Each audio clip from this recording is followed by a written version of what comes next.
뭐 앞에서 얘기들 많이 했으니까 따로 인사를 못 드렸습니다. 죄송하고요. 시간 되는 대로 하겠습니다. 지금 심상치 않은 또한 지금까지 우리가 알고 있는 트렌드가 지난 21대부터 연결해서 보면 코로나라는 그런 상황이 만들었던 상황, 그리고 코로나가 물러간 다음의 상황에서 어제를 기점으로 또 새로운 미지의 영역으로 가고 있습니다. 그런데 거기서 좀 더 긴 안목으로 더 큰 그림으로 이번 여름 캠프는 경제 상황이 단순하게 이게 아니라 큰 그림으로 의원님들이 의정 활동하시는데 도움이 되시는 그 내용을 준비했습니다. 그래서 여러분 그 자료를 보시면 굉장히 컬러풀하죠. 왜 그러냐면 여러분들 국정감사할 때 이제 그 빔을 띄우고서들 질의들을 많이 하시는데 참조하시라고 제 60 넘은 노인네가 이게 지금 눈 터지게 색깔을 컬러풀하게 한 거예요. 그리고 강의 수준은 딴 분들이 중학교 2학년 대치동 1타 강사 같이 해달라고 하는데요. 그래도 국회의원들 수준이 있는데 중2는 좀 뭐하고 고2 정도로 해서 하고요. 그래서 4번을 다 들으시면은 우리 세상이나 사회에 대해서 어떤 좀 안목이 생기지 않을까 하는 게 관심이고요. 오늘은 전반적인 걸 얘기하고요. 다음 주가 이제 우리 민주당에서 가장 관심 있는 양극화와 서민 경제가 지금 어떤 상황인가 이 부분을 말씀드리고 3강은 주식 시장과 부동산 시장인데 민주당이 가장 약한 부분이 부동산 시장입니다. 사실 이거 양당이 다 마찬가지로 어려운데요. 큰 그림으로 보는 겁니다. 글로벌 차원에서 어떻고 한국은 어떻고 큰 그림을 보고 4강은 의원님들 신청에 미래의 신기술에 대해서 우리가 좀 더 공부를 많이 해야 되겠다라는 분들이 한 40% 정도 계셨어요. 그래서 일단 신기술을 소개하면서 딴 나라는 정부가 작년에 우리나라에서 R&D 투자를 정부가 깎았는데 다른 나라는 어떻게 하고 있는가 이런 것까지 다 보고요. 9월에는 예산 국회 앞으로 예결위들 많이 가시고 있고 또 각 상임위에서도 예산을 해야 되기 때문에 우리 전반적인 국가 예산이나 이런 거에 대해서 9월 둘째 주 화요일 정도로 생각하고 있습니다. 오늘 첫 번째로 말씀을 드리겠는데요. 제가 뭐 수축세라는 용어는 별게 아니고 세상이 달라졌다는 얘기죠. 첫 번째가 우리가 살아온 거는 항상 오늘보다 내일이 성장하고 내일이 더 행복하고 뭔가 커져가고 더 많이 얻는 이런 사회를 팽창사회라는 개념이었고요. 그러다가 21세기 초반에 오면서 우리 사회는 수축사회로 바뀌었다. 그래서 이게 언제까지 가냐 모릅니다. 우리가 보는 모든 상황들은 인구도 인류 역사상 처음으로 정점을 찍고 있잖아요. 인류 역사상 처음으로 기후위기를 읽고 기계가 일자리를 뺏고 있고 뭐 미래에 대해서 다 모르는 거죠. 그럼 우리가 왜 이렇게 갈등하고 화가 나고 부적응하느냐? 미래가 안 보이는 거예요. 내가 저 나이 되면은 이러이러할 텐데 집은 이렇게 되고 가정은 이렇게 될 텐데 이런 기대감이 전 세계적으로 다 상실된 게 현재의 상황이다라고 보시고요. 다음 단계가 성숙사회라는 개념이 있는데 아직 도입은 안 돼 있어요. 그래서 제가 좀 연구해 갖고서 한 2년 후에 좀 책을 하나 내볼까라는 생각이에요. 인구가 계속 줄어가고 그리고 저성장이 고착화되고 그럼 그 사회는 어떤 모습일까에 대해서 우리가 지금 만들어가는 초기 단계에 있다라는 생각입니다. 그래서 수축사회 정리하면 그렇습니다. 왼쪽에 있는 것들이 기초동력인데요. 환경, 기후위기, 인구 감소, 과학기술의 발전 이 세 가지는요. 인류 역사상 다 처음 있는 일입니다. 기후위기에 엄청난 돈을 쓰고 있잖아요. 더워서 매년 같으면 지금 이번 주가 차가 제일 안 막히는 주간이에요. 1년 중에. 그런데 이번 주 차 많이 막힙니다. 기후위기 때문에 더우니까 차 갖고 다니죠. 전기차 왜 하는데? 태양광 왜 하는데? 왜 원전 논쟁이 있는데? 생각을 해보면 기후위기에 엄청난 돈들을 쓰고 있어요. 기후위기 되면서 우리 의원님들도 집에서 홍삼 드시잖아요. 왜 기후가 안 좋으니까 면역력이 떨어져서 집에서 홍삼을 해주는 거예요. 김태현 대표님은 안 해주시죠? 집에서 안 해줘. 그러니까 집에서 거의 버린 사람들은 안 해주고 대부분의 사람들은 다 집에서 뭔가 챙겨줍니다. 하다못해 비타민 C 그리고 아로나민 골드 뭐 이런 거라도 하나씩 먹는데 기후위기가 다 연결이 돼 있는 거죠. 그럼 얼마 쓰느냐? 여러분 오늘부터 필기하세요. 내가 고위 수준 대직 학원은 인류 전체가 1년에 만들어내는 부가가치 합 세계 GDP가 100조 달러예요. 100조 달러. 근데 지금 지난해 기준으로 3조 달러를 쓰고 있답니다. 그런데 2030년에 되면 약 10조 달러가 된다라는 거예요. 그러면 지금부터 그래도 GDP가 늘으니까 7, 8% 쓰는 거죠. 이 돈을 안 쓰던 거잖아요. 안 쓰던 돈을 쓰고 있다. 인구 감소 더 이상 이야기할 필요도 없고 인류 최초로 짝짓기를 거부하잖아요. 짝짓기를 거부하고 뭐 하여간 이런 일들이 발생하니까 이거는 다 아시니까 넘어가. 그다음 과학기술이 생산성이 증대되고 엄청나게 많은 공급을 주잖아요. 중국에서 알테시가 알리테머신이 오는 것들도 노동력만 갖고 하는 건 아니잖아요. 과학기술이 다 들어간 거잖아요. 일자리를 파괴하고 있는 거지 않습니까? 저 세 개 갖고 스토리가 나오는 거예요. 21세기 스토리는 그거예요. 안 써도 되는데 환경에 돈을 쓰고 돈 쓸 사람은 줄고 있고 과학기술의 공급력을 엄청나게 증대시키고 있다. 이게 한마디로 21세기 세상의 모습이다라는 얘기예요. 여기서 파생된 것이 다 정치가 되고 뭐가 되는 거죠. 그런데 이거 21세기 되면 됐거든요. 그런데 리더들은 이걸 인정을 안 하려고 했고요. 그다음에 전부 단기적인 대응을 했죠. 그러다 보니까 모든 게 공급과잉이에요. 공급과잉 아닌 게 성장 산업이 됐습니다. 다 공급과잉이에요. 뒤에 내 표들이 이걸 설명하는 게 나오는데요. 그리고 또 하나 굉장히 중요한 게 있어요. 인류 역사상 부채가 가장 많습니다. 이거 보세요. 이것도 인류 역사상 처음이고요. 인류 역사상 처음이고 인류 역사상 처음이고 인류 역사상 최대 공급과잉, 인류 역사상 최고의 부채 경제가 온 거죠. 빚이 얼마나 많은지 왜 이걸 가리려고 21세기에 돼서 모든 나라가 빚내 갖고서 빚으로 경제를 유지해 온 거예요. 그 빚이 정점에 달하고 있는 시점이 언제냐? 바로 오늘입니다. 그래서 큰 그림으로 보면은 미국이나 이런 나라들, 우리나라도 마찬가지로 모든 나라들이 빚 때문에 어떻게 해야 될지를 몰라가는 거예요. 그러면 빚진 사람의 가장 중요한 문제는 뭐예요? 금리죠. 이자 비용을 얼마나 낼 것인가. 그래서 금리 논쟁이 몇 년간 계속 지속되고 있는 것도 역사상 빚이 가장 많은 거죠. 그 다음에 뭐 이런 게 오다 보니까 사회는 제로섬화돼서 모두가 내가 성장하기 위해서는 남을 제거해야 되는 상황이 된 거죠. 가장 전형적인 제로섬 사회는 바로 국회입니다. 선거를 해서 내가 이기든지 지든지 둘 중 하나예요. 내가 잘 되는 방법은 딴 놈을 죽여야 되잖아요. 컴퓨터 자판에 있잖아요. 딜리트. 제거해버려야 돼요. 이게 국회인데 이 국회의 논리가 모든 사회 원리로 다 바뀌었어요. 오경 의원 선거구에 제가 사는데요. 우리 어머니가 경로회장인데요. 경로당의 그 회장을 놓고 할머니들끼리의 그 권력 투쟁 장난 아닙니다. 엄청나요. 동창회 가도 그렇고요. 뭔가 사람들이 다 제로섬화돼 있어요. 그래서 우리가 지금 안 들어본 일이 있어요. 상생이란 말 요즘 안 하죠. 윈윈, 상생. 상생이 불가능한 사회가 된 거죠. 오직 나만 중요해. 나만 중요한 것이 이기주의도 될 수 있지. 또 내가 부각이 돼야 돼. 이걸 응용한 게 의사들, 성형외과, 내가 다 이뻐야 된다. 별의별 나에 대한 거고 일부는 현실로 도피하고 있는 거죠. 제가 항상 얘기하는 거죠. 나는 자연인이다. 그거 왜 하는데요? 60대 초반 남자의 로망은 다 자연인이에요. 다 때려치고 산에 가서 그냥 살고 싶다. 제 친구들 다 그렇습니다. 여기 계신 분들도 솔직히 안 그래요? 지금 막 맨날 필버하고 이 한여름에 뭐 대기하러 가고 뭐 당대표 뭐 이 날짜도 안 가르쳐 주잖아요. 시간도 어떻게 될지도 모르고 집에 갔더니 어머니 아버지 또 아프셔갖고서 그냥 한 소리 또 하고 하지. 자식 새끼는 결혼도 안 하고 뭐 돈도 안 벌고 삘삘이 하지. 때려치고 싶다. 이 출발이 여기서부터 된 거라니까요. 역으로 해법은 여기에 있는 거예요. 기후위기라든가 저출산이라든가 과학기술이라든가 이런 부분들에 대한 해법이 안 되는 한 안 된다는 얘기죠. 그래서 경제적으로는 서로 싸우고 있고 기득권이 해체되고 있는 거죠. 해체되기 싫은 거예요.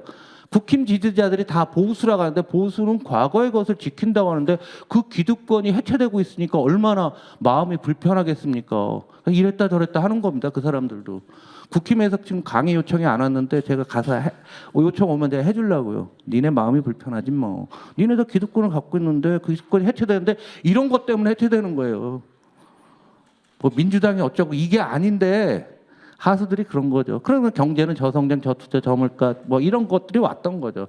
그러다가 코로나가 오면서 이 돌아가는 이 피드백의 속도를 확실히 배가시켜 놓은 게 현재의 상황이다라는 얘기입니다. 이거를 여기 앞에 나와 있는 여기 있는 것들을 그림으로 이렇게 보시면은 굉장히 좀 불편한데 이제 경제는 계속 이렇게 성장했다. 유로를 놓고 보시면은요, 이게 글로벌 금융위기입니다. 2008년도 9월 16일이에요. 유로가 이 기울기로 가다가 10%나 뚝 떨어진 다음에 새로운 추세선을 쭉 가다가 이번에 코로나 때 또 한 번 떨어졌어요. 그럼 여기서 10% 하락하고 여기 4% 됐다. 그런데 문제는 여기서 옆으로 간다는 거예요. 그럼 추세선이 사라지게 되는 거죠. 저성장 구도라는 거죠. 가장 심각한 나라 영국입니다. 영국의 트러스 총리라는 애가 이때 와갖고서 뭐 잘해보겠다 했다가 40년 만에 쫓겨갔잖아요. 영국을 보시면 더 크죠. 11%, 그 다음에 마이너스 6인데 옆으로 간 거예요. 영국에 가시는 거는 축구 보러 가시는 게 아니라요. 중국의 물가를 보고 영국 경제를 보러 가시는 거예요. 우리나라 선진국이라요. 토트넘도 왔다 가잖아요. 언론에 별로 나지도 않잖아요. 별거 아니에요. 근데 되게 재밌는 거는 과거에 제국이었던 나라가 다 개판입니다. 영국 대영 제국, 이태리, 로마 제국, 그리스 제국 다 가만히 보세요. 러시아 제국, 일본 또 제국이었잖아요. 제국이었던 나라 중에 아직 성한 나라는 미국밖에 없어요.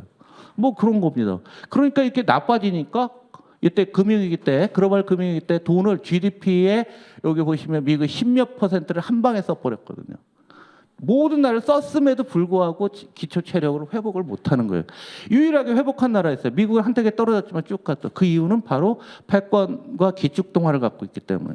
그럼 중국도 마찬가지로 성장이 어려우니까 미국의 패권과 기축통화를 위안화로 하지 않는 한은 중국도 별 볼 일 없다. 이 패권 전쟁의 기초적인 원인이 되는 겁니다. 제가 아까 저금리라는 부분들이 있었는데요. 이게 200년간 세계 금리예요. 여기 계신 분들은 연식으로 따지면 이게 80년 광주 민주화운동 날 때가 역사상 세계에서 금리가 가장 높았던 시절입니다. 기원전 3000년 수메르 시대에도 금리가 5%였다는 거죠. 옛날에 여러분들의 부모님이 옆집 아줌마한테 돈 빌릴 때 3부로 빌렸잖아요.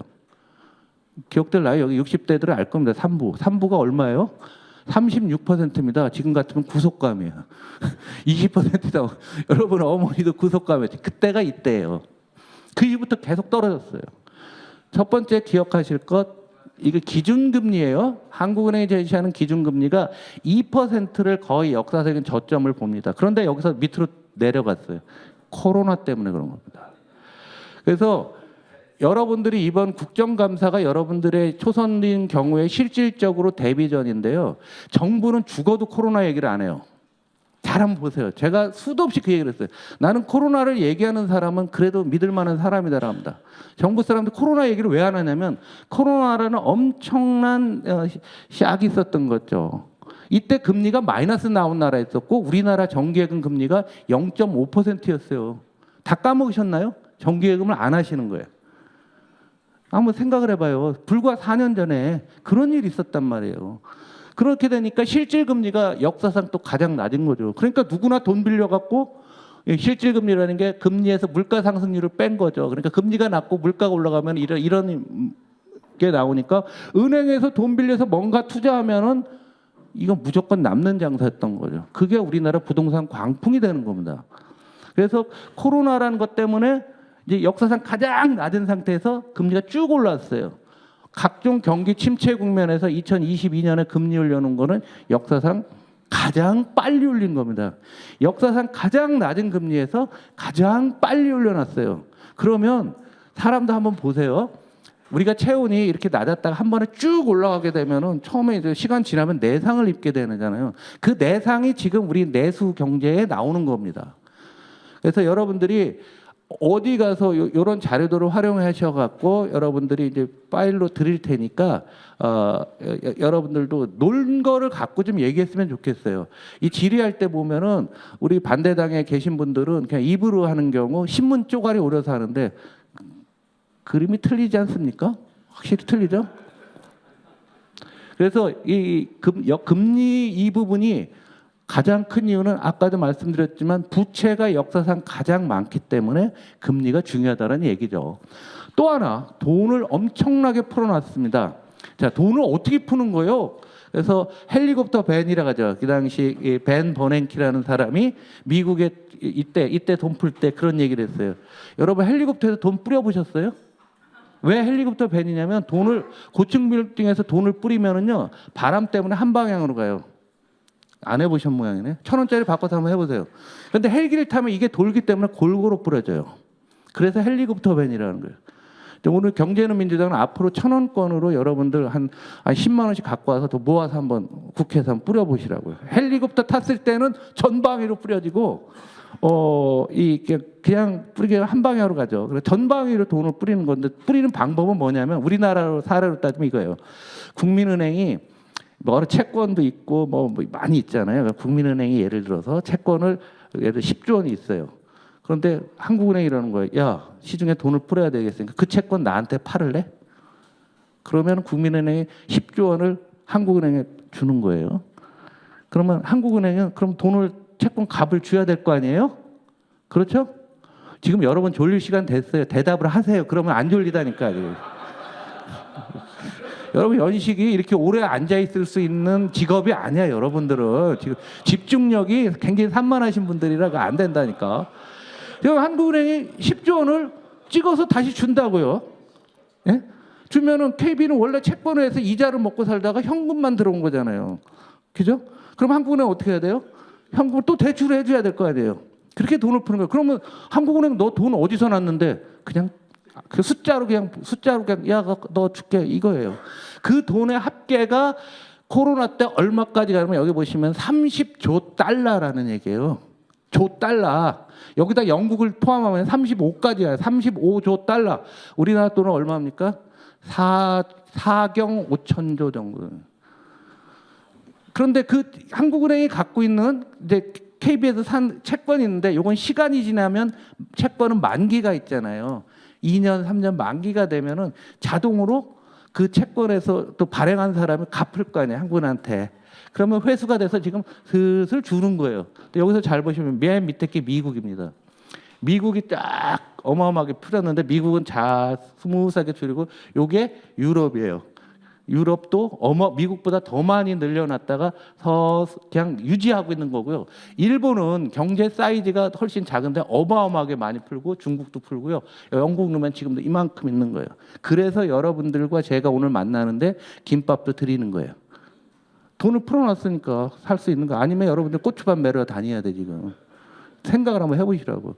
우리가 그 시간이 지나가면서 이렇게 되는 거죠.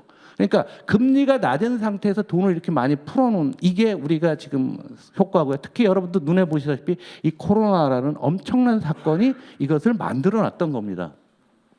그런데 안타깝게도 딴 나라들은 미국이나 이런 나라는 그 풀어놓은 돈이 대출을 통해서 어디로 갔냐라는 건데요. 우리나라는 부동산으로 이만큼 갔고요. 산업 현장으로는 거의 안 갔어요. 이게 이제 문제입니다. 이게. 그런데 부동산 이거 보세요. 부동산으로 다 가고요. 쓸데없는 데로만 돈들이 간 거예요. 그러다 보니까 우리나라 지금 경제가 2020년, 21년도에 부동산 광풍의 후유증 때문에 투자도 안 되고 산업 경쟁력 떨어지고 어려운 게 여기서 원인을 찾을 수가 있다는 거예요. 딴 나라 한번 보세요. 국가별 부동산업 대출치 빨간 게 한국인데요. 한국이 여기 보시면 2013년부터 쭉 높은 고금권이에요. 고금권은 유지하 지금은 떨어지고 있죠. 왜냐하면 분모인 전체 대출 규모가 큰 상태에서 조금 늘으니까 이런 모양이 나오지만 이게 줄은 게 아닙니다. 줄은 게 아니에요. 숫자를 잘 보셔야 돼요. 이러고 다른 나라들 보면 GDP 대비 부동산업 대출 현황을 보시면 딴 나라 15%, 11, 8, 영국 8, 호주인데 우리나라 24%. 정말 무서운 나라고 도대체 왜들 이렇게 투자를 하는지 모르겠어요. 왜들 이렇게 부동산에 집착을 하는데 이거는 또 국토 균형 발전하고도 연결이 됩니다.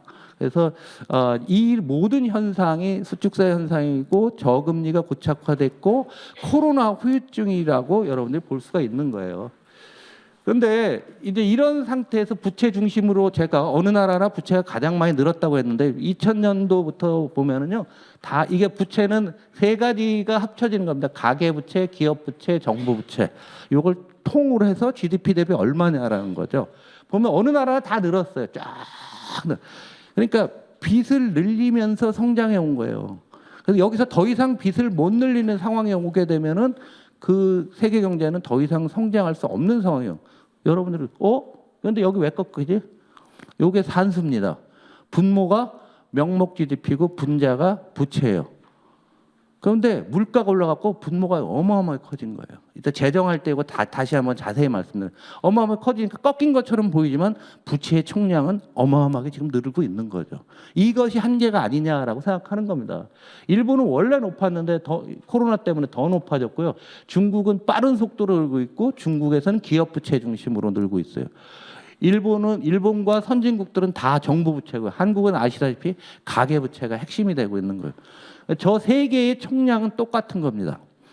어느 나라나. 그러면 이 코로나 국면에서 우리나라는 정부가 돈을 안 쓰고 대신에 가계와 기업이 부채를 늘린 거고요. 선진국들은 가계와 기업 부채는 그냥 가만히 별 움직임, 다음 장에 나오거든요. 별 움직임이 없었는데 정부가 늘린 것 뿐이에요. 그래서 늘어난 부채의 총량을 보면은 별 차이가 없는 겁니다. 여기서 정부가 어떤 역할을 하느냐에 따라 이 시각이 매우 중요하다는 얘기죠. 잠깐만. 요게 천재 그림을 보는 그 뒷장은 제가 일부러 그러는 거예요. 다음번에 꼭 오시라고 다른 그림 보여요. 이제 큰 그림으로 말씀을 드렸고요. 지금 우리나라로 좀 넘어오고 또 본질적인 문제 또 하나 더 정리하고 가겠습니다. 우리 이제 경제학과나 뭐 이런 정치학과가 출신들이 아니면 자본주의가 뭔데 아주 그냥 똑부러지게 하면 딱 두 가지예요. 사적 재산권, 내 재산 내 마음대로 처분한다. 두 번째 완전 경쟁. 두 가지가 이게 자본주의 원칙이죠. 이렇게 되면은 힘센 놈이 다 먹는 거거든요. 힘센 놈이 다 먹는 거예요. 우리가 맨날 하는 정책은 이 자본주의의 정의에서 벗어나는 정책은 없어요. 지금 하고 있는 모든 정책이라는 경제를 벗어나도 다 마찬가지입니다. 근데 저게 문제가 되는데 그래서 정부가 시장에 개입을 하죠. 2차 세계대전 대공황 때부터 정부가 시장에 개입해서 이건 좀 문제가 있나? 그래서 수정 자본주의라고 해서 우리 학교 다닐 때 배웠잖아요. 무슨 자본주의? 초등학교 책에 다 나오던 거예요. 도덕 책에 다 나옵니다. 그러다가 90년대 후반 80년대 오면 신자유주의라는 게 나오죠. 신자유주의 우리나라에서 이제 뉴라이트라고 하는데 이 뉴라이트 소개한 사람이 누구게요? 방통위 위원들 계셨대. 이동관이 동아일보 정치부장 하면서 2005, 6년도에 신자유주의 우리나라에 소개해갖고서 MB 정부의 어떤 정신적인 토대가 됐던 거죠. 그런데 이 신자유주의는 이거를 좀 변형하면서 강화했죠. 재화와 자본이 제한 없이 국경을 넘을 자유라는 거죠. 딴 말로 따지면 세계화였던 거죠. 그런데 이거는 생각해 보면 7, 80년도에 우리나라가 미국 수출할 때 섬유 쿼터, 철강 쿼터라는 말 많이 들어봤잖아요. 슈퍼 301조 이런 게 싹 사라지게 된 게 바로 신자유주의 이론 때문에 그런 겁니다. 두 번째가 국가가 시장에 개입하면 안 된다. 이게 YS 지나면서 우리 모든 경제 수사에 들어가는 게 규제 완화잖아요. 규제 완화, 공기업 민영화. 지금 YTN 민영화 뭐 이런 것들이 다 여기에 있는 거죠. 그래서 MB 때 인천공항 판다고 해서 난리가 났던 기억나세요? 그게 다 이 원칙에 들어간 거고요. 그 다음에 세 번째, 노동운동이 기업 경영에 방해가 돼서는 안 된다. 노동을 탄압한다. 바로 여러분들이 어제 한 노란봉투법은 여기에 해당하는 겁니다. 여기. 이게 이 세 가지인데 잘 생각해 보시면 이미 세계화는 끝났죠. 잘 안 되고 있습니다. 어느 나라나 세계화, 미국조차도 세계화를 안 하고 있죠. 그 다음에 국가가 경제에 어마무시하게 개입하고 있죠. 어느 나라나. 뭐 관세를 통해서도 하고 국내로 들어가서도 소득 배분이라든가 이런 거 미국도요. 없는 사람들한테 엄청난 혜택들을 많이 누고 있어요. 그 다음에 노동운동 부분들은 이제 우리나라 문화가 정착이 안 된 거 아닙니까? 그런데 요 부분은 아직 과제긴 하지만 이렇습니다.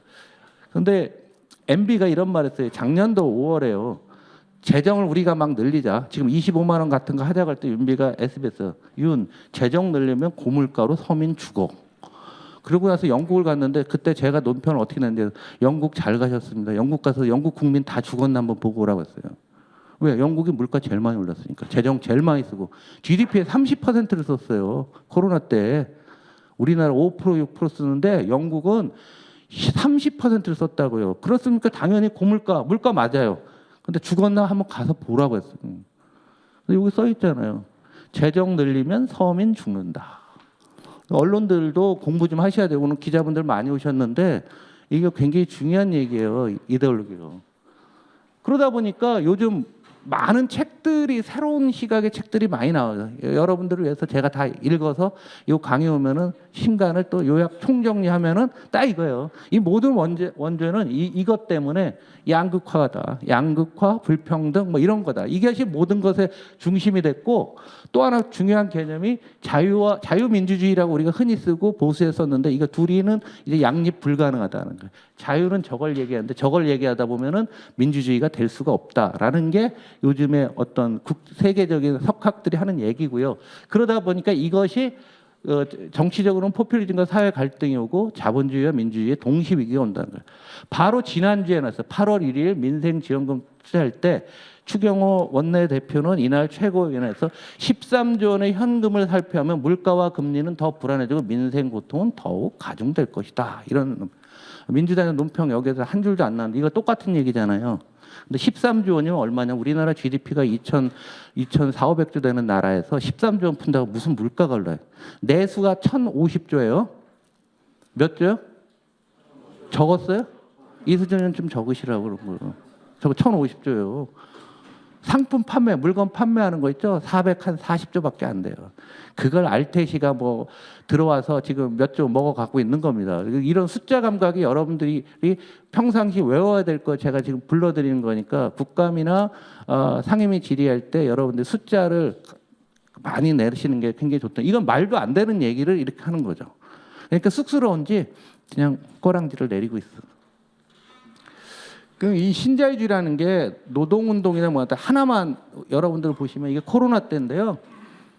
일자리가 어떻게 됐냐는데 미국이요. 코로나 기억나시죠? 2002년 2월에서 4월인데 2월 마지막 주에서 4월 둘째 주 그때 총선 21대 총선 그 기간 중입니다. 그 기간 중에 여러분이 안 보셨지만 딴 나라들 일자리 조금씩 다 줄고 빨간 게 한국에 좀 줄었는데 미국 보실래요? 불과 50일 사이에 2,500만 개의 일자리가 줄었습니다. 제가 이걸 오늘 왜 갖고 왔냐면 노란봉투법 통과될 거로 봐서 한 거예요. 그러니까 노동 문제, 우리가 고용의 유연성이라고 했는데 이 고용의 유연성 있는 나라가 이게 그러면 여기서 2,500만 명은 어떻게 되겠어요? 이 사람을 줄으니까 미국이 그 다음에 또 연락에 돈 풀어갖고서 다시 이거 회복시키는데 몇 년이 걸립니까 여기까지? 그 2, 3년 동안 이 사람들은 굶어 죽었을 수가 있는 거죠. 더 큰 문제가 있을 수가 있는 거죠.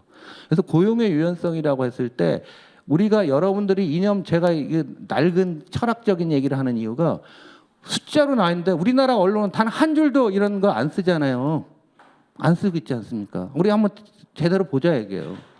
숫자 이렇게 나와 있는데 어디서 무슨 고용의 유연성이 뭐니 따져요. 그러니까 요런 부분에 대해서 이 경제 철학이 지금 흔들려가고 있고 서로 다른 얘기를 하고 있는 거야. 그럼 국힘 사람들은 이런 데이터를 못 보니까 고용 유연하면 좋지 뭐. 뭐 그런 거예요. 그냥 별 생각 없이 하는 거예요. 그러나 민주당은 이렇잖아. 2,500만 개 나갔다고 하면 여러분들이 국감 스타가 되십니다. 그래서 이런 책들이 굉장히 많이 나오더라고요. 그래서 오늘 보니까 오기영 의원 이거 읽고 있대. 읽을 거 없어. 아까 그 자료 하나요. 그냥 뭐 시간을 국회의원 바쁜데 500페이지짜리를 다 어떻게 읽으려고. 내가 다 읽어서 결론 딱 한 장 냈잖아. 뭐 이런 거. 이거 뭐 이건 포퓰리즘 얘기하고. 요 책이 참 잘 썼어요. 잘 나왔습니다. 누구라고 이런 거 오시면 이제 저기 말씀을 해드리고요. 우리 그러면 민주당의 경제 철학은 뭐냐라고 봤을 때요. 제가 만든 겁니다. 사무엘슨의 행복 방정식이라는 게 있어요. 요겁니다. 이 사람은 소비를 많이 늘릴 때 행복하고 욕망, 탐욕을 줄이면은 행복해진다는 얘기죠. 그렇지 않겠어요? 많은 것을 성취하고 갖게 되면은 분자가 커지면 행복도 올라가죠? 이거 2학년 2학기, 초등학교 2학년 2학기 산수책에 나오는 얘기예요. 자, 분자가 커지면 행복이 올라가요, 떨어져요? 자, 분모가 작아지면 이거 어려워. 3학년 돼야 돼. 분모가 작아지면 행복해져요, 안 행복해져요? 딴소리 하시는 분이 있는데 욕망을 통제하자라는 거죠. 그리고 딴 사람과 비교 안 하면 돼요. 그래서 여기 저기 남성분들은 집에 가서 사모님한테 요걸 보여줬어. 요거 하지 마. 요거 하지 마. 이런 행복해진다. 요거를 민주당의 경제 정책으로 싹 옮겨 놓으면은 우리 사회 경제 정책으로 옮겨놓으면 여기가 이제 위에 자유, 성장하는 거 많이 이거 같잖아요. 성취하고 효율성 많이 얻어야 되니까 뭐 4차 산업혁명 보험 뭐 이런 것들이 전부 다 윗단에 해당되고요. 욕망에 해당되는 게 뭐 소확행, 지속, ESG, 미니멀, 평등 분배 효과, 사회적 자본 뭐 이런 것들인 거죠. 이거를 우리가 지금까지 전 세계 성장은 분자 중심의 성장을 해왔던 거예요. 분자 중심의. 근데 이거 갖고 안 되는 거죠. 지금 이제 분모도 함께 좀 줄여줘야 되겠다. 분모를 우리가 좀 활성화해야 되겠다는 거죠. 이게 문재인 정부로 오면은 문재인 정부 초기에는 이 개념이 없어요. 포용 성장 밑에 부분을 강조하는 것 같다가 K 뉴딜을 비롯한 새로운 정책들을 통해서 우리 혁신 성장이라는 분자를 키우는 것. 그래서 앞으로 민주당의 경제 철학에서 두 가지 다 해야 되는 거죠. 하나만 할 수는 없는 거고요. 지금은 압도적으로 바깥에서 보기에는 밑에에 우리가 관심 있는 것 같지만 앞으로는 이 혁신 성장과 관련된 내용들을 우리가 해야 되는 거고 아마 경제는 민주당의 공부 모임도 이런 쪽에 관심 많이 해야 되는다. 근데 옛날하고 완전히 달라졌어요. 이게 어려워졌어요. 분자를 하기를 어려운 것은 각국이 보호주의로 가고 있잖아요. 우리가 마음대로 산업정책 쓴다고 될 일도 아니에요. 패권전쟁이라면 마음대로 수출도 못하는 상황이 됐죠. 분모는 재정 문제가 또 역시 걸리는 겁니다. 그래서 우리가 잘 보시면은 일강이기 때문에 이런 말씀을 하는데 아래 위로 우리가 이 부분에 대해서는 균형 있게 해나가는 게 우리가 중도층을 잡고 우리가 이런 철학을 머릿속에 담고서 해나가야 되지 않겠는가 싶습니다. 자, 한국 경제로 넘어오면요. 빨리 갑니다. 한국 경제로 넘어오면은 이게 잠재 성장률인데요. 잠재 성장률이라는 것은 우리가 그냥 우리 실력으로 갈 수 있는 거예요. 추정을 하는 겁니다. 그래서 IMF랑 OECD 두 군데서 하는데요. OECD가 낮게 나왔어요. 그러면 2001년에 5.4였는데요. 작년에 올해가 1.7 나와요. 작년에 1.9였고요. 근데 작년도 경제 성장률이 얼마였죠? 1.4였습니다. 그런데 이건 우리 실력이고요. 실제 성장률은 이거보다도 더 낮았다는 거예요. 그래서 이렇게 나오는 거예요. 이걸 그래프로 그리면 잠재 성장률이 계속 떨어지는데 실제 성장률은 이거보다 계속 낮아진 거예요. 우리 모두의 책임은 21세기 들어서 잠재 성장률보다 우리가 실제로 성장한 것이 낮은 상태로 24년을 이어온 거예요. 그러다가 작년이 중요한 것은 잠재 성장률이 올해 보면 미국이 1.9, 한국이 1.7이에요. 미국한테도 역전당했다. 미국은 우리나라보다 사이즈가 훨씬 큰 나라 아닙니까? 그런 나라한테도 역전이 당한 거예요. 이거 심각한 거 아닙니까? 별 관심도 없어. 작년에 경제 성장이 일본한테 뒤졌잖아요. 경제 개발한 게 처음이에요. 물론 뭐 IMF니 이런 일시적인 쇼크 이외에는 우리가 항상 높았는데 지금 한국이 큰일 났다고 하는 거예요. 그래서 민주당에서도 이런 다급성을 우리가 서로 느껴야 된다라는 얘기죠. 그리고 공급 과잉 얘기하는데 요거는 요 그림은요 가장 저는 최신 데이터만 갖고 오거든요. 여러분 만나시는 분들한테 이렇게 얘기하는 거예요. 먹는 거 있죠. 요식업이 204만 명이 하고 매출 170조, 1인당 매출 8,600원인 거예요. 자, 우리가 여러분 자제분들 중에서 공부 안 하는 애들이 그러죠. 취직 안 하는 애들. 아이씨 커피 전문점을 하나 차려줘. 걔들한테 딱 직격을 날리면 커피 전문점이 10만 개가 있거든요. 10만 개가 있는데 1년에 15,000개가 생기고요. 15,000개가 문 닫아요. 도대체 밥도 안 먹고 커피만 드시고 계시잖아요, 지금. 예? 1인당 매출이 5,700밖에 안 됩니다. 커피는 마진이 굉장히 큰 거잖아요, 사실은. 임대료 다 나가는 거. 그래서 여러분들이 누구 만날 때 있죠? 요런 거 몇 개다. 요런 거 한 번씩 언급을 해 주시면은요. 여기 맨 위에 한식집 가서 한식당이 20만 개 정도 된다. 20만 개 된다. 그 숫자 하나가 그분한테 여러분한테 전문성을 강조해 주는 겁니다. 이 숫자 외우라고요. 별표 2개 해놓으세요. 또 있어요. 다음 주에 하면 또 이거는 먹는 거만 했고요. 딴 거 다 있거든요. 그래서 당구장 몇 개인데 당구장. 난 그거 참 이상하더라고요. 우리 대통령님이 당구 400이라고 하는데 당구 치신 분은 아시다시피 당구 400 치려면은요. 그거 무지 어려운 겁니다. 밤새서. 하여간 어찌 될까 우리나라에 2만 개 정도 되면. 예? 아니 400이라고 하더라고요. 그때 그랬어요. 하여 나는 좀 모르겠어요. 부동씨는. 부동시로 400 치면은 뭐 신의 경지 올림픽 종목의 당구를 좀 늘어야 될 것 같아요. 그러니까 이런 공급 과잉이 자, 모든 산업의 공급 과잉인데 우리가 살아가는 분야에 있어서도 눈에 매일매일 보이는 것들이 이런 거란 얘기죠. 그러니까 소비가 정부가 어떤 역할을 하냐가 매우 중요한데요. 미국의 소비 아까 쭉 어떤 트렌드로 코로나 이전 트렌드로 복귀했는데 우리나라가 이 부분에서 잘못하다 보니까 우리나라랑 미국이랑 소비가 지금 회복된 게 이게 이 상태밖에 안 돼요. 그러니까 2019년을 기준으로 했을 때 3%밖에 안 늘었어요.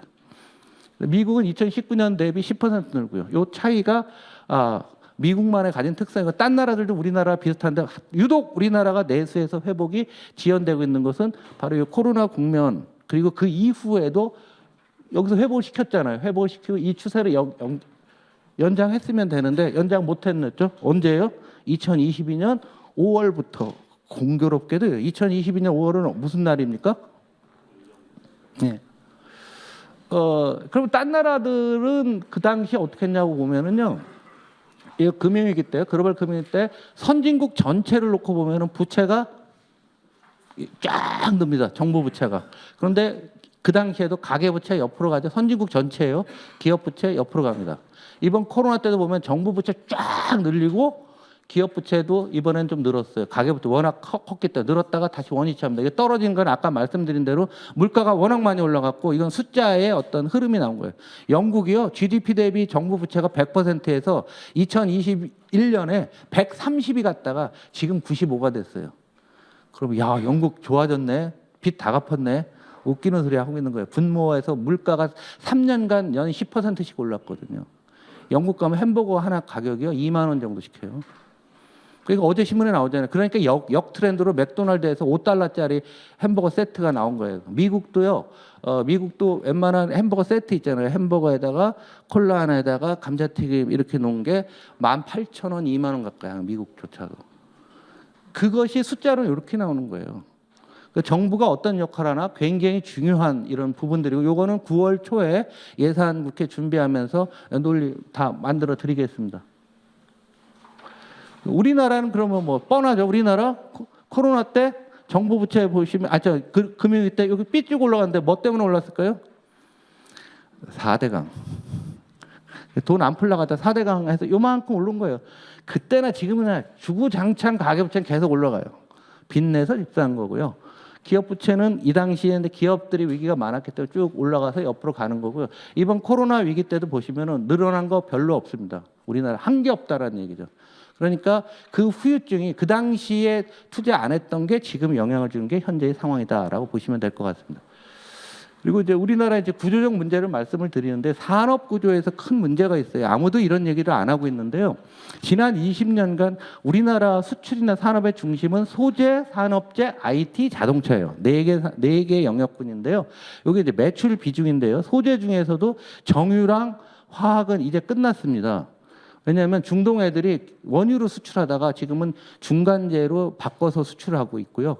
그다음에 중국이 엄청난 증설을 해놨거든요. 그러니까 이 석유화학 산업은 이미 구조조정에 들어갔고요. 철강은 미국이 이제 보호무역의 선봉에 이제 나와 있습니다. 그래서 철강이 굉장히 어려운 상황으로 지금 가고 있어요. 산업재 중에서 기계 우리나라 경쟁력 없고 조선만 있어요. 조선. 그다음에 건설은 수출하는 거 아니죠. 운송 별수 없죠. 이것의 매출이 한 40%인데 이게 거의 다 구조조정 들어갔고요. IT는 워낙 변동성이 심하죠.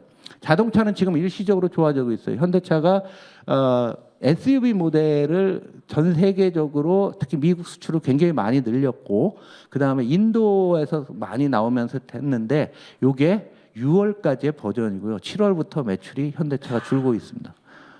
자, 미국 경제가 어려워진다고 주식시장에 저 난리를 치고 있는 상황에서 그럼 이 사람들이 우리나라 현대차 살까? 싼 맛에 샀다가 요즘 어려워지고 있는 거죠.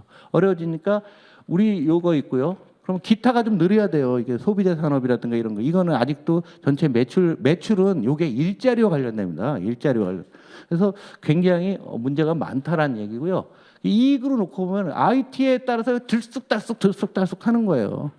정부가 얼마나 바보짓을 하고 했습니까? 작년에 법인세 깎아줄 때요. 법인세 깎아줄 때 뭐 했는데 삼성전자가요. 1년에 세금 많이 내는 해는 13조 막 이렇게 나요. 13조씩 내요. 하이닉스가 5조 냅니다. 올해 반도체 값 떨어지는 게 눈에 보이잖아요. 그럼 삼성전자가 지금 똔똔이란 말이에요. 똔똔 세금 안 냈잖아요. 그래서 세수 안 들어오고 눈에 보이잖아요. 반도체 값만 봐도. 하이닉스가 5조 내던 거 안 내는. 15조 세수가 그냥 줄어버리는데 그게 좋은 게 아니에요. 경제는 안정적으로 진행돼야지 이건 뭐 들쑥다쑥 하다 보니까 이런 현상들이 나오고 있는 게 역으로 반도체가 잘 돼서 좋을지 몰라도요. 역으로 의존도가 너무 심각한 겁니다. 그랬잖아요. 대만은 정말 좋다. TSMC가 있어 좋네만 했다. 어제 대만 작살났습니다. 예? 한 제품에 예? 반도체 하나가 전체 경제의 막 20% 우리나라 수출도 570조에 뭐 130조가 반도체만 하고 이게 좋은 게 아니에요. 안정적으로 가야 돼 경제는.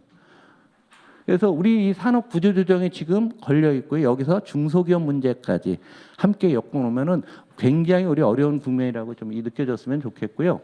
이게 업태로 가면은요. 우리나라가 그동안은 무역수지 흑자를 무진장 냈잖아요. 지금 우리나라 외환보유고의 상당수는 중국서 무역수지로 벌어온 겁니다. 빨간색 중간재예요. 일본에서 소재 부품을 한국이 수입하고 이것을 중간재로 만들어서 중국으로 수출하면 중국이 완제품을 만들어서 미국이나 유럽으로 수출하는 이 구도가 깨진 거예요. 언제부터? 잘 보시면 2019년 이때부터 코로나 이전부터 깨져서 자본재는 우리 중국에 수출도 못하고요. 중간재 수출이 주는 겁니다. 이게 중국에 대한 무역이 줄고 있는 거죠. 수출할 나라가 없는 거예요. 아세안이 마찬가지예요. 그럼 중국의 대안이 베트남이죠. 우리나라 3위 수출 시장이 됐는데요. 베트남 수출 좋았습니다. 엄청나게 좋았다가 지금 삐리삐리해지고 있어요. 삐리삐리해지고 있어요. 수출이 어렵죠. 더군다나 반도체를 보시면은 파란색이 반도체인데 반도체 수출 금액이에요. 수출 금액으로 따지면은 올해 되게 많았다고 하더라도요. 2018년, 19년하고 비슷해요. 그런데 빨간색 반도체가 아닌 거에 일평균 수출을 놓고 보시면은 2015년하고 올해 지난달하고 똑같습니다. 그러니까 우리나라 수출 구조가 굉장히 왜곡되고 잘못되고 있는데 그냥 반도체가 늘어나면 좋네, 나쁘네, 뭐 반도체 하면 나쁘네 이런 짓거리를 하고 있는 거예요. 한 달씩. 뒤에 다시 또 말씀드리겠습니다. 이러다 보니까 근본적으로 고용의 문제가 생기는 거예요. 이 고용의 문제 심각하고 이거 따로 다룰 겁니다. 고용의 문제인데 이게 회색 막대기가 뭐냐면 전체 일자리 수 증가한 거고요. 빨간색은 청년 취업자, 라인은 그다음 빨간 막대기는 제조업입니다. 그럼 젊은 사람들이 취업을 하는 거는 제조업 청년은 이거 연동이 되겠잖아요. 근데 그 이전에도 보시면은 제조업은 줄고 있었어요. 이런 산업의 문제 때문에 제조업은 줄고 청년 실업은 삐리삐리 하다가 코로나가 오면서 다 마이너스가 나왔던 거죠. 코로나에서 벗어나니까 이제 좀 되다가 여기 쭉 또 내려오면 2022년 하반기 정도 되게 되면은 제조업 취업자들 마이너스로 전환했고요. 청년 취업자도 전환했습니다. 청년 취업자가 20개월 연속 감소하고 있고요. 제조업 18개월 연속 감소하고 있습니다. 그래서 청년들이 불만이 많은 거예요. 왜 결혼 안 하는데? 숫자로 보이잖아요. 요거만 있는 게 아닙니다. 이 숫자 외우세요. 65세 이상 고용률이 40.3% 세계 1위거든. 원래 아이슬란드였는데 우리나라 거의 잡힌 것 같아요. 아이슬란드 요새 서진이네 식당에 나와갖고 유명해졌는데 그거 나라도 아니에요. 35만 명 있고 거기 그 노래에서 대구 잡아서 대구 머리 잘라서 버리기 뭐해서 우리나라로 하면은 삼각지 대구 머리탕이 그 아이슬란드 거기서 온 거잖아요. 이런 거 가르쳐주는 강의 봤어요? 65세 이상 고용률이 40%를 넘긴 게 5월 통계부터예요. 언론에서 한 줄도 안 나왔습니다. 우리 민주당 아무도 얘기를 안 했어요. 왜? 이 발표가 6월에 발표됐으니까. 40%예요. 70세 이상 32, 60세 47, 세계 최악이 됐어요. 그래서 이렇게 나옵니다. 60세 이상이 40대 취업자보다 늘어나고 있는 거예요. 이건 구조적인 거예요. 고령화 문제나 뭐 굉장히 중요하고 환노위 분들은 이런 부분들에 대한 정확한 숫자를 읽고 가셔서 하셔야 돼요. 많은 분들이 경제는 민주당 하니까 정무위랑 기재위, 산자위만 과방위 정도 들어오면 되는 거 아니에요. 천만의 말씀. 산자위에서 이런 얘기를 해주셔야 되는 거예요. 환노위에서 이런 얘기도 해주셔야 돼요. 여기다가 행안위 계신 분들 또 지방 계신 분들 지방만 넣고 보면요 훨씬 더 나쁘겠죠. 눈에 훤하지 않습니까? 이런 통계를 받아서 하시고요. 그리고 다음에 역시 의원님들 바빠서 못 오니까 꼭 4급 보좌관 선임 보좌관을 데리고 오세요. 얘 8시까지 못 오거든. 게을러 갖고. 그래도 일주일에 한 번씩 끌고 와서 야 저거 다음 국정감사 자료 써. 그래갖고 우리가 이번에 정말 다른 모습을 좀 보여줘야 됩니다. 산에서 내려와야 산이 잘 보인다고 하는데 국회에서 나오니까 국회가 잘 보이더라고요. 선임 보좌관들 여기 다 오야 돼 지금. 내가 보니 이것들 빠져갖고 지금 아직도 안 왔을까. 오늘 의원님 아침 세미나 갔으니까 한 9시 반쯤 오겠지 하고서 그리고 결론적으로 일자리까지 단 게 현재의 상황이다라고 말씀드리겠습니다. 이제 어제 최근 일로 가는 거예요. 그러면 제가 이제 쭉 얘기했잖아요. 부채도 가장 많고 뭐도 했는데 물가 얘기하다가 어느 사이인가 물가가 쑥 들어갔죠. 가장 큰 차이점 7월과 8월 넘은 차이는 관심이 물가에서 경기로 바뀐 거예요. 물가가 오른 게 뭐냐? 뭐 때문에 물가가 올랐냐? 여러 있죠. 뭐 러브 전쟁, 공급망 붕괴, 패권 전쟁, 아까 맨 처음 원초적으로 돈을 제일 많이 풀었다, 뭐 쭉 했는데 이러한 요인들 때문에 물가가 잘 안 떨어질 거라고 우리가 생각을 해왔던 거죠. 그러면서 우리가 일말 두려웠던 거는 뭐냐면 이대로 계속 가다 보면은 어느 사이인가 이게 경기 침체로 이어지고 금리가 떨어진다는 것은 경기 침체가 온다라는 거죠. 그래서 그런데 물가가 이제 서서히 안정이 되는데 딴 나라들 특히 미국은 임금을 가장 늦게 올라갔거든요. 임금이 파란색 임금이 막 올랐다가 좀 안정되고 있고요. 이렇게 물가도 요 임금과 굉장히 연동하는데 이제 안정세로 가서 2%만 되면 된다 했는데 거의 좀 왔었어요. 두 번째로 놓고 보셔야 되는 게 제조업 경기가 지난주에 나왔는데요. 미국 제조업도 이제는 사람들이 하니까 나쁜 상태로 가면서 조금 쇼크가 왔고요. 특히나 팬데믹 당시, 코로나 당시에 축적된 초과액, 코로나 때 저축을 상대로 많이 했습니다. 사람들이 돈을 쓸 기회가 없었잖아요. 다 마스크 하고 있고 외식도 잘 못 나가고 그랬잖아요. 그리고 정부에서 보조금을 많이 놓으니까 이런 추세로 사람들이 저축이 있었는데 코로나 때 이만큼 저축했던 거죠. 그거를 올 2월 달까지 싹 써버린 거죠. 관성으로 왔던 거예요. 더 이상 쓸 돈이 없고 지금부터 빚을 내야 되는 거예요. 빚을 내는데 미국도 우리나라랑 똑같아 갖고요. 미국에서 그 저신용자들 있죠. 오토론 자동차 살 때 그 저신용자 금리가 얼마인지 아세요? 깜짝 놀랐다. 저도 본 25%예요. 우리나라 여러분들은 국회의원님이 저기 은행 가서 대출 금리 해달라고 하면 여러분들 3% 4% 줄지 몰라도 일반인들 대부분 15% 넘습니다. 신협, 새마을금고, 농수축협 이런 데 가시면은요 15% 20%예요. 20% 넘으면 이제 그거는 예금자 상환법 때문에 안 돼서 그렇지 실제로는 우리 이미 그렇게 되고 있어요. 여러분 눈에 안 보이시면 그 문제예요. 다음 주에 그 얘기를 다루겠습니다. 미국 경제가 좀 신용카드 연체율 한번 올라가시는 거면 2000년도에 보면 여기 나왔나요? 대출금리. 신용카드 대출금리 여기 보세요. 여기. 쭉 20% 나오죠. 신용카드 20% 그럼 소비가 줄을 거 아니에요? 너무 금리가 높으니까. 그러니까 미국이라는 나라가 신자유주의로 딱딱 뭉쳐지다 보니까 이런 현상이 있는데 금액이 크지는 않습니다. 왜냐하면 전체 사이즈에 비해서 신용카드는 짧게 쓰는 거기 때문에 그렇다 하더라도 상당히 올라가고 모든 것들이 다 올라가는 이런 상황이었던 거죠. 그런 상황에서 야 미국이 부채를 너무 많이 늘렸는데 잘 안 보이실 것 같긴 한데요. 요게 빨간색이요. 미국 국채에 대한 이자 부담이에요. 미국 국채가 35조 달러 있거든요. 작년 말 올해를 기준으로 올해 말이 되면은 미국 국채 이자가 한 9천억 달러 되는데 중요한 건 국방비보다 많아지는 거예요. 그다음에 메디케어라고 건강보험 있죠? 미국에서 어려우신 분들 건강보험 금액, 국방비, 국채 이자가 똑같은데 문제는 현재의 금리 상태가 유지되면 이게 더 올라간다는 얘기죠. 더 올라가게 되면은 미국은 견디기 어려울 거다. 그래서 현재의 금리가 5.5인데 연방기금리가 5.5를 유지하면은 1.6조 달러가 된다는 얘기. 내년 말이 되면. 그럼 미국이 지속 가능하지 않다. 이런 우려가 지난주에 다 있었어요. 그래서 금리를 그러면은 한 150p 이래도 1.2조 달러가 된다. 그러면서 야 이거 큰일 났네 이런 생각들을 하고 있었던 거죠. 하고 있다가 미국에서 일자리 수 늘어나는 게 뭐 이 증가 폭입니다. 이게 다 지난주 토요일 버전이에요. 토요일 날 발표된 게 일자리가 줄고 실업률이 조금 올라간 거죠. 아, 이제 끝났네. 딴 말로 얘기하면 코로나 파티가 끝난 거예요. 자, 2020년에 역사상 가장 금리를 낮게 갔고 역사상 돈을 가장 많이 풀었고 역사상 전 세계 모든 국가가 재정을 방출해서 경기를 살려놓은 거죠. 그래서 진통제를 쫙 센 걸 맞은 거예요. 맞다가 2022년, 23년 이렇게 넘어가면서 더 이상 진통제를 안 놓기 시작한 거죠.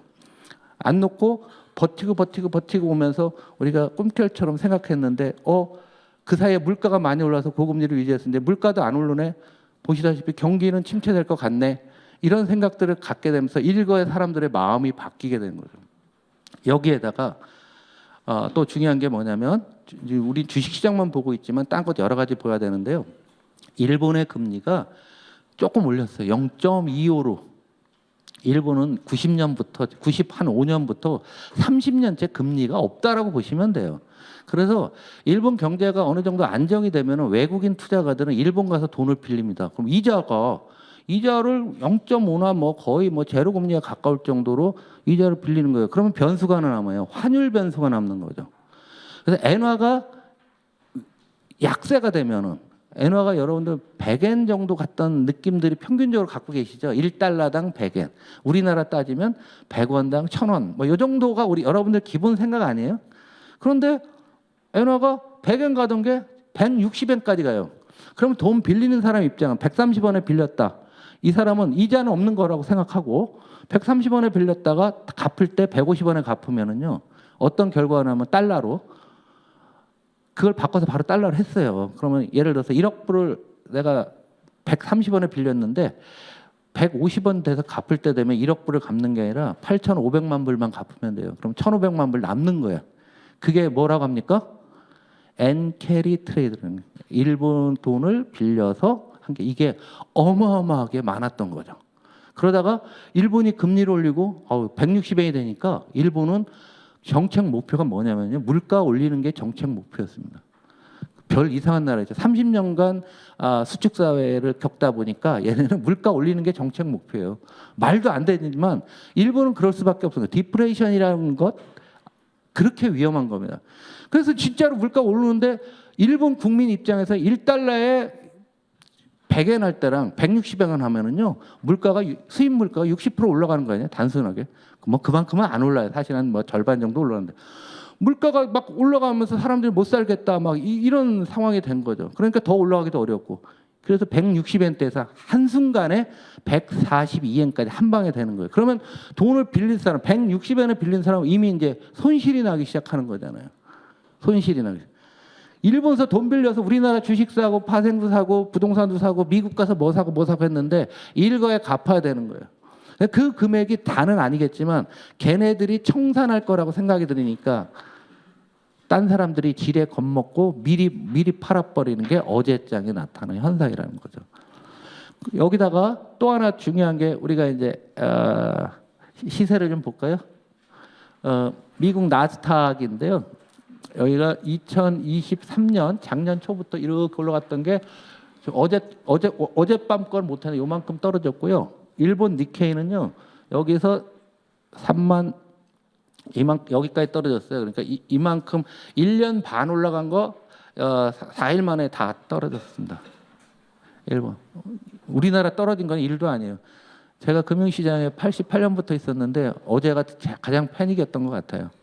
그래서 기분이 되게 찜찜해갖고 결국 할 수 없어서 또 내수 부양을 위해서 삼겹살에 소주 한잔 했습니다. 제가 먹고 싶어서 하는 게 아니라 내수 부양 때문에 불가피하게 하는 거니까. 이게 떨어졌고요. 한국의 코스피는 많이 떨어진 것 같죠. 여기 왔죠. 2,400선 요 정도 왔죠. 요 정도면은 합리적인 선이에요. 그러나 전체 세계의 흐름상에서는 한국도 뭐 별수가 없다라는 얘기죠. 여기 저항할 수도 없고 예전 같으면 정부가 부양책 내라는데 오늘 아침 신문에 한 번도 안 나왔죠. 그 내일 상황이 아니에요. 엔캐리 트레이드 우리 정부가 뭘 할 수가 있는데 할 게 아무것도 없어요. 국민연금 주식 좀 더 사는 거 이외에는 그리고 시간이 필요합니다. 모든 포지션들은 이렇게 서 있어요. 전 세계에서 엔화는 약세고 달러는 강세고 미국 경제만 좋고 AI가 주도할 것이고 딴 나라들은 그렇게 나쁘지는 않을 것 같다. 요게 세상을 앞으로 한 1, 2년을 바라보는 잣대였는데 그게 싹 사라져 버린 거예요. 이번 주말을 겪으면서. 이번 주말에 정신없이 골프 치실 분이 있죠. 세상이 바뀌고 있는데 공이 맞아요, 이게? 공이 맞아요? 굉장히 중요한 일이라고. 이 판이 그러면 새로운 판을 짜야 되잖아요. 얼마 걸릴 거냐 이게 얼마 걸릴 거냐 그건 몰랍니다. 그런데 심하게 떨어졌기 때문에 오히려 빨라져요. 천천히 떨어지는 것보다 이건 오히려 좀 낫습니다. 여러분들 유권자들 함부로 만나지 마세요. 1,400만 명 넘는 사람이 주식 투자가거든요. 이 장반들 지금 오늘 기분이 어떻겠어요? X 같겠지 않습니까? 근데 여러분이 해줄 말이 있나? 없잖아요. 그러니까 오늘은 여러분들끼리 그냥 내수부양 하셔요. 여러분들끼리 괜히 만나서 뭐 금투세 이런 거 아무 의미도 없어. 이게 금투세를 중요한 게 지금 뭐 한국이 싫어서 서학개미야 미국 갔다 더 작살 났거든. 한국 사람 제일 많이 산 엔비디아 보면요. 엔비디아가 이런 겁니다. 엔비디아 아니 지금 여기까지 떨어졌어요. 어젯밤가는 6%더 떨어졌는데 그런데 뭐 AI가 어떠니 지금은 그런 거 있잖아요. 소나기는 피해야 돼. 가만히 모여갖고서 내수부양에 주력하시는 거예요. 구글도 여기서 이만큼 더 떨어졌고요. 우리 하이닉스가 이번에 제일 많이 떨어져서 어제 또 한 6% 이만큼 여기까지 왔어요. 한 1년치 다 까먹었고요. 가장 지금 문제가 되는 게 이런 과정에서 배터리 회사들입니다. 배터리 회사들이 이렇게 올라가거든요. 여기서 얼마 올랐냐면 가장 대표 많이 오른 게 에코프로라는 배터리 양극재 만드는 회사인데요. 여기서 여기까지 몇 배 올랐냐면은 150배 올랐습니다. 코로나 때 기준 최저점에서. 제가 그 당시부터 이 종목에 관심이 있었는데 21대 출마 안 했으면 제가 한 100억은 벌었을 것 같아요. 이 종목 샀으면. 근데 여기 보시면은 30만 7천 원이죠. 이게 이제 액면 분할해서 그렇고요. 실제는 150만 원이에요. 만 원이 150만 원 된 거예요. 곱하기 5로 액면을 이제 5분의 1로 나눠서. 그리고 30만 원인데 어제 기준으로 10만 원이 깨졌죠. 3분의 1. 지금 굉장히 중요한 순간입니다.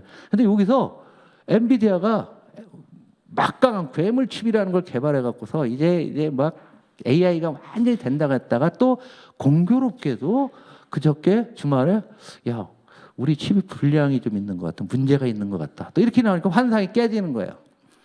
그러면 지금은 2000년대 루슨 테크놀로지나 IT 붐 때 기억나실 거예요. 인터넷 붐 때 그때는 100배 올랐다가 원위치하고 부도나버렸잖아요. 지금 그거냐 아니냐가 중요한데요. 지금은 그렇지 않습니다. 그 당시에는 돈을 못 벌고 다 적자나는 회사였는데요. 이런 회사들이 안정을 먼저 찾아줘야지만 우리나라도 안정이 되는데 다 돈을 잘 벌어요. 엔비디아 돈을 엄청나게 벌고 있고요. 우리 삼성전자 돈 많이 벌잖아요. 네? 하루에 어제 만 원이 떨어진다고 하루에 10몇 % 떨어지는데 이익이 그렇지 않거든요. 그래서 요거는 시간의 함수니까 그러니까 조금 더 지켜보시는데 지금 말씀드린 대로 포지션들 미래에 대한 전망이 바뀌니까 들쑥 하는 이런 모습들이 나올 거로 보고 있습니다. 요거는 이제 미국 경제가 주는 거고요. 한국의 이제 경제는 이중 경제라고 제가 용어를 하고 있는데요. 이중 경제는 뭐냐면 수출형 대기업들하고 내수하고 완전히 분리가 됐다라는 거죠. 그 트렌드는 이렇습니다. 금리가 올라가니까 이자 부담이 많고 내수 경기도 안 좋죠. 그러니까 이건 내수를 얘기하는 거예요. 내수는 그러니까 사람들이 구매력이 떨어지게 되고 소비가 감소하게 되죠. 소비가 감소하게 되고 투자가 감소하니까 생산이 감소하니까 고용이 줄어들고 그래서 꽝꽝꽝 터진 게 내수의 짧은 문제예요. 구조적으로는 더 근본적인 문제들이 있죠. 그러나 지금 겪고 있는 한 2년간의 트렌드는 이거고 그러면 여기서 한번 부러지는 게 언제냐라고 하는데 정부도 바보는 아닙니다. 많은 조치들을 내고 있어요.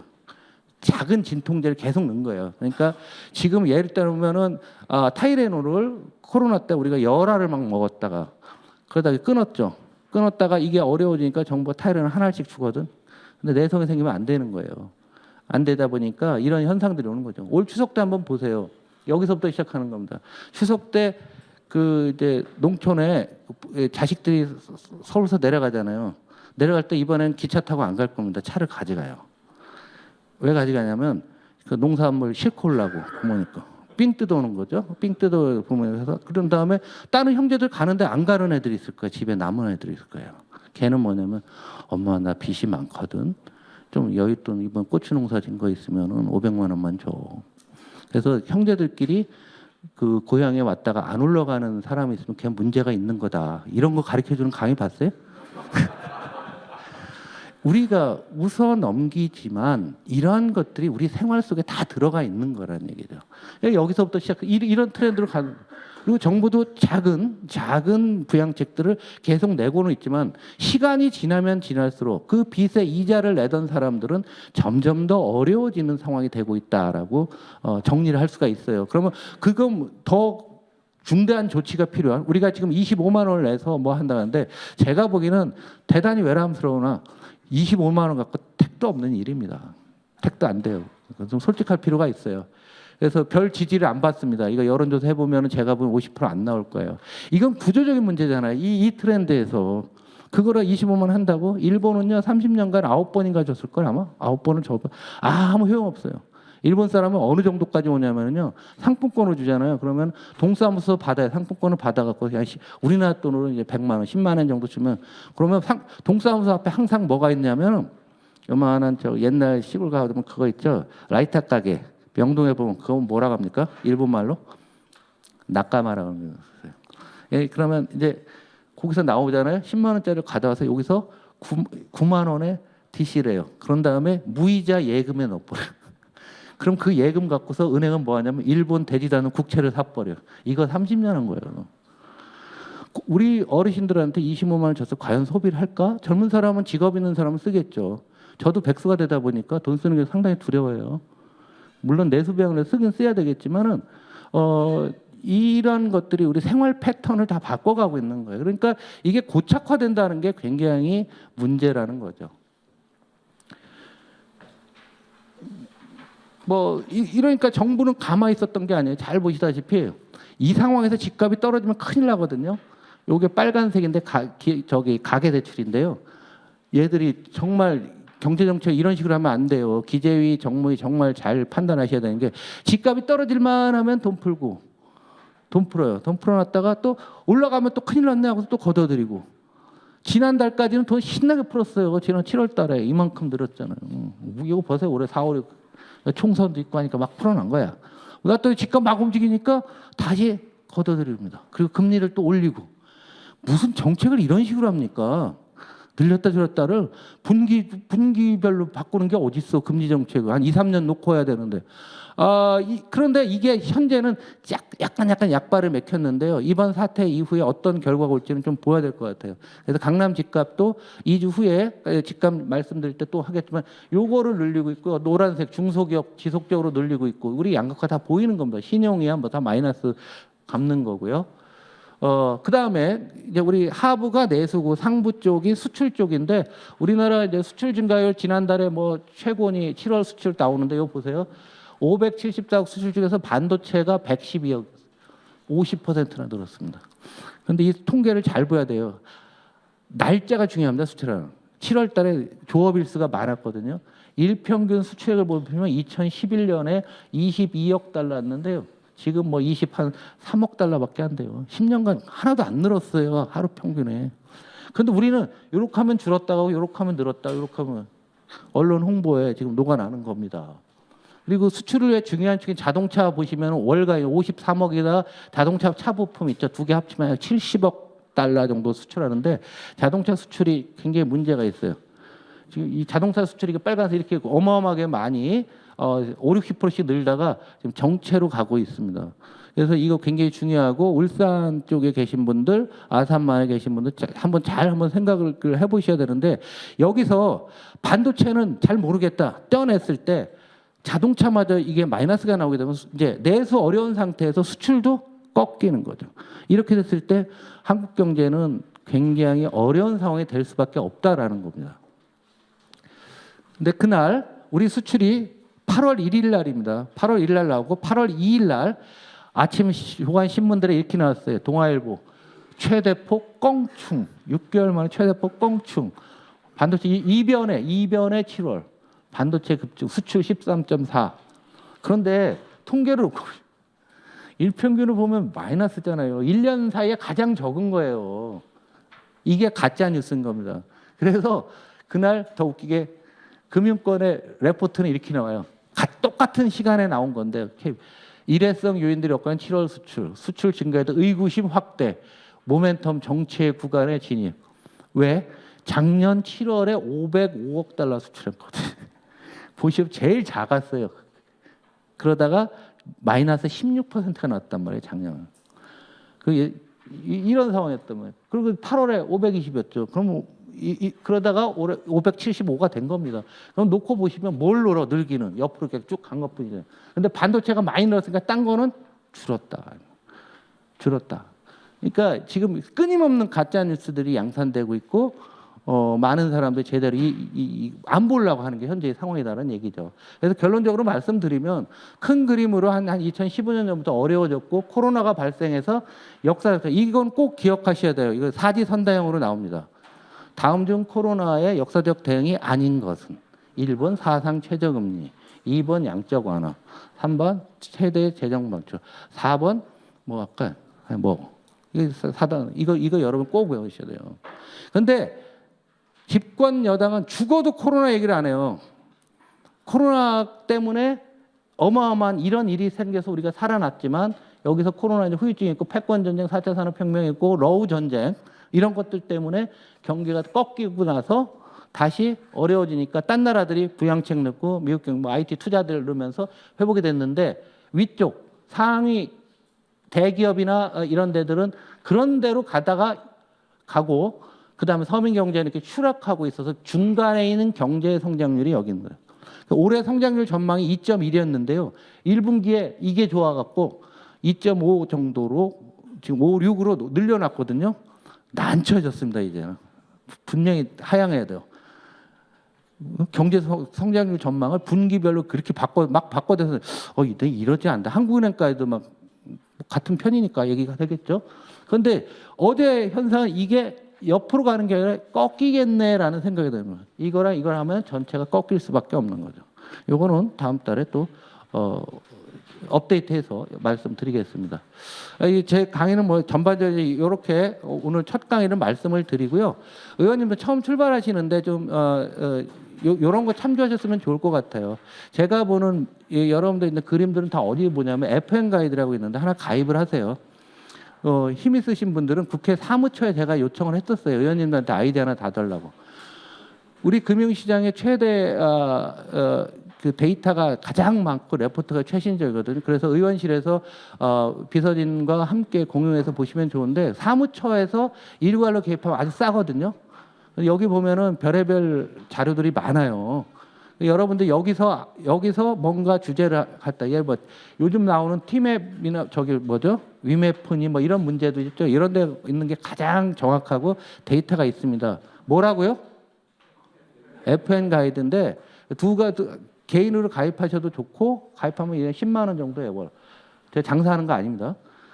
그게 아니라 국회 사무처에서 여야를 같이 줘도 되는데 우리 당만 보여야 되잖아요. 또 그럴 수 없으니까 여러분들 계속 공부하시고 이거는 아침에 요새 슬로우 뉴스라고 요즘 뜨는 적인데요. 메일링 서비스로 봤는데 정치도 나오지만 여기서 나오는 데이터들이 아주 좋은 데이터들이 잘 나옵니다.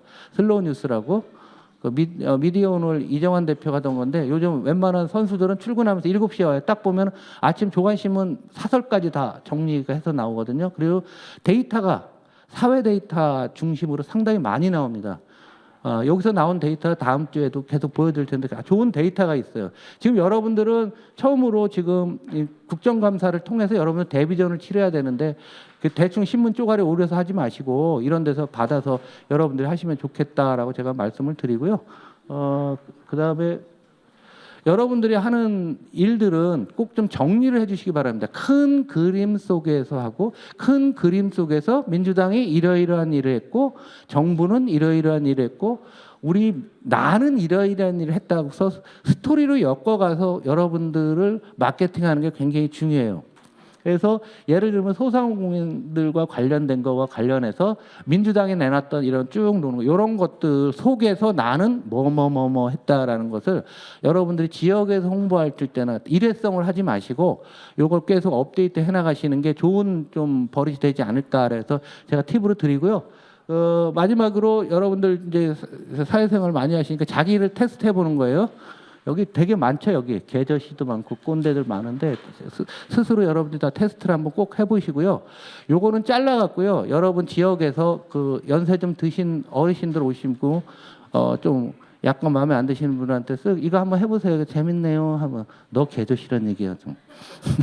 근데 한 번씩 한번 해보시면은 굉장히 실감 나는 상황이 될 겁니다. 그래서 제가 여러분들 드리는 자료는 버리지 마시고 꼭 보관을 하셔갖고요. 쓰시기 위해서 요런 자료들을 드리니까 좀 해주셨으면 좋겠습니다. 하여간 오늘 첫날인데요. 좀 긴 시간 동안 진행이 됐고요.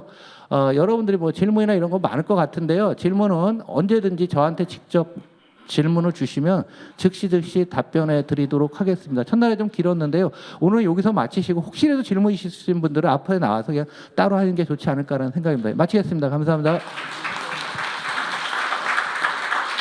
질문 없죠? 끝내겠습니다.